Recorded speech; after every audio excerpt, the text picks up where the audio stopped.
जिसका विद्या का घमंड है, धन ऐश्वर्य का घमंड है, जो बात अभिमान पूर्वक करता है, अपने को बड़ा बुद्धिमान और शक्तिशाली समझता है और अपनी शक्ति और बुद्धि का प्रयोग दूसरों के दुख वर्धन में, दुख देने में करता है, ऐसे स्वार्थी, अभिमानी, धनी, यशस्वी, माननी ऐसे जनों का संग नहीं करना जिसे प्रेम प्राप्त करना है। ध्यान दीजिए, जिसको विद्या का अभिमान, ऐश्वर्य का घमंड है, बातों में अभिमान झलकता है, बुद्धि और शक्तिमान होकर के दूसरों को दुख देता है,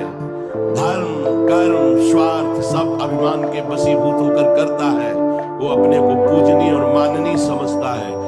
ऐसे का संग कभी नहीं करना चाहिए उसे, जिसे भगवत प्रेम प्राप्त करना है। पहला। दूसरा, जो भगवान की सगुण मूर्ति श्री विग्रह की निंदा, भगवान के संतों की निंदा, भगवान के वाक्य शास्त्रों की निंदा करता है, वो देहाभिमानी, अनात्मदर्शी, ऐसे पुरुष का कभी भी संग नहीं करना चाहिए। अनात्मदर्शी, संसार को सत्य मानने वाला, जो भगवान के सगुण मूर्ति श्री विग्रह की निंदा करता है, संतों की निंदा करता है, भगवद वाक्य शास्त्रों की निंदा करता है, वो देहात्मा अभिमानी,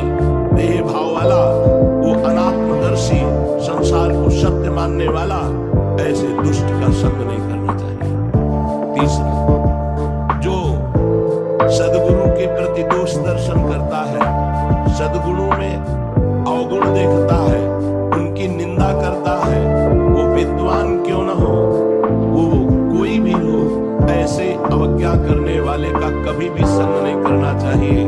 जो भगवत प्रेम प्राप्त करना चाहता है। चौथा, जिसका स्वभाव बन गया है कटु वचन बोलना, दूसरे को पीड़ा पहुंचाना, जो अपनी इंद्रियों की तृप्ति में ही आनंद मानता है, जिसका स्वभाव बन गया है दूसरों का दोष दर्शन करके निंदा करना,